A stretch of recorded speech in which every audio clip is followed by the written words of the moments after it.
Hello बच्चों, आज हम पाठ क्रमांक 6 आसमान में महल इस लेसन को सीखने वाले हैं। बच्चों, आपने अकबर और बीरबल की बहुत सी कहानियां सुनी होंगी। ऐसी ही एक कहानी ये है आसमान में महल। बादशाह अकबर विद्वानों का बहुत आदर करते थे। उनके दरबार में 9 रत्न थे। उसमें कोई विद्वान, कोई गायक, कोई संगीतज्ञ, कोई चित्रकार तो कोई कवि था। उनमें बीरबल भी एक थे। उनकी चतुराई के अनेक किस्से प्रसिद्ध हैं। अकबर और बीरबल में गहरी मित्रता थी। बीरबल अपनी बातों से अकबर का मनोरंजन करते थे। वे कठिन से कठिन प्रश्नों का उत्तर बड़ी चतुराई से देते थे। कुछ दरबारी बीरबल से ईर्ष्या करते थे। वे लोग किसी भी तरह से बीरबल को नीचा दिखाने में लगे रहते थे। एक दिन दरबार में सभी दरबारी उपस्थित थे, लेकिन बीरबल वहां नहीं थे। अच्छा मौका देखकर राजा ने कहा, धरती पर हमने कई महल और किले बनवाए हैं। हम चाहते हैं कि एक महल आसमान में भी बनवाया जाए। क्या आसमान में महल बनवाया जा सकता है? सभी दरबारियों ने कहा, यह कार्य तो बिल्कुल असंभव है।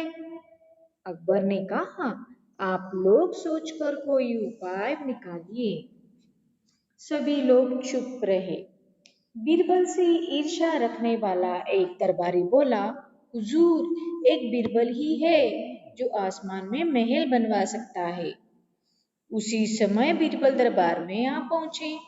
अकबर ने कहा, बीरबल, हम आसमान में एक महल बनवाना चाहते हैं। क्या ये बन सकता है? बीरबल ने कहा, हाँ, बन सकता है। सभी दरबारी आश्चर्यचकित होकर बीरबल का मुंह देखने लगे। अकबर ने पूछा, क्या तुम सचमुच आसमान में महल बनवा सकते हो? बीरबल ने कहा, यदि आपकी आज्ञा हो तो अवश्य बनवा दूंगा। अकबर ने कहा, यदि तुम आसमान में महल बनवा दो तो मैं तुम्हें मुंह मांगा इनाम दूंगा। हुजूर, ये काम तो बहुत कठिन है। इसमें बहुत सारा धन और समय लगेगा। बीरबल ने कहा, तुम धन और समय की चिंता बिल्कुल मत करो। जितना धन चाहिए उतना खजाने से ले लो। बस तुम इतना बताओ कि इस महल को बनवाने में कितना समय लगेगा। अकबर ने पूछा। फिर बीरबल ने उत्तर दिया, हुजूर, इसकी तैयारी में ही 1 महीना लग जाएगा। अकबर ने कहा, ठीक है, तुम तैयारी आरंभ तो कर दो। बीरबल ने कहा, हुजूर, लेकिन मेरी एक शर्त है। महल बनाने वाले कारीगरों का प्रबंध मैं कर दूंगा, किंतु वहां तक सामान पहुंचाने का प्रबंध आपको ही करवाना होगा। अकबर ने बिना सोचे समझे कहा, ठीक है, हम सामान का प्रबंध करा देंगे। घर जाकर बीरबल ने नौकरों से 50 तोते खरीद कर लाने को कहा। बीरबल ने उन तोतों को पिंजरे में बंद कर दिया। वे रोज उन्हें बोलना सिखाने लगे। वे तोतों से बुलवाते थे, ईंट लाओ, पानी लाओ, पत्थर लाओ, चूना लाओ। 1 महीने में तोते इन शब्दों को बोलने लगे। वे दिन भर इन्हीं शब्दों को रटते रहते थे।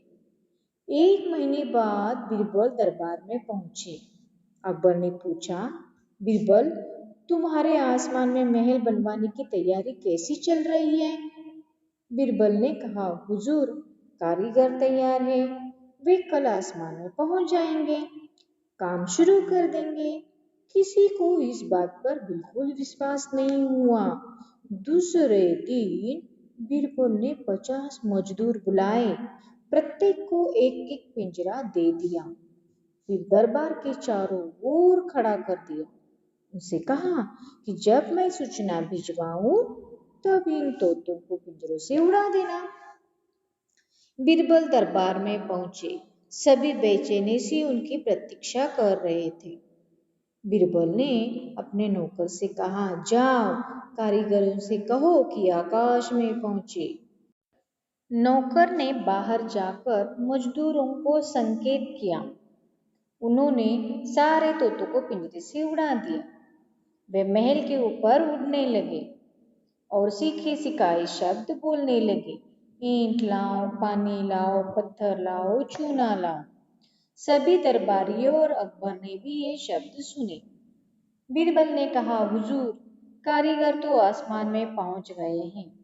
वे सामान मांग रहे हैं। शर्त के अनुसार आप आसमान में सामान पहुंचाने का प्रबंध करें। सभी लोग आश्चर्यचकित होकर महल से बाहर आ गए।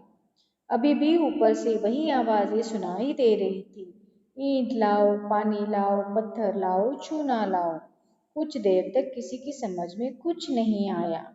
जब मालूम पड़ा कि ये सब तोते बोल रहे हैं तो सभी हंसने लगे। बिरबल की चतुराई से अकबर बड़े प्रसन्न हुए। उन्होंने अपनी मोतियों की मूल्यवान माला बिरबल के गले में पहना दी। तो बच्चों, आपको ये कहानी पसंद आई होगी। धन्यवाद।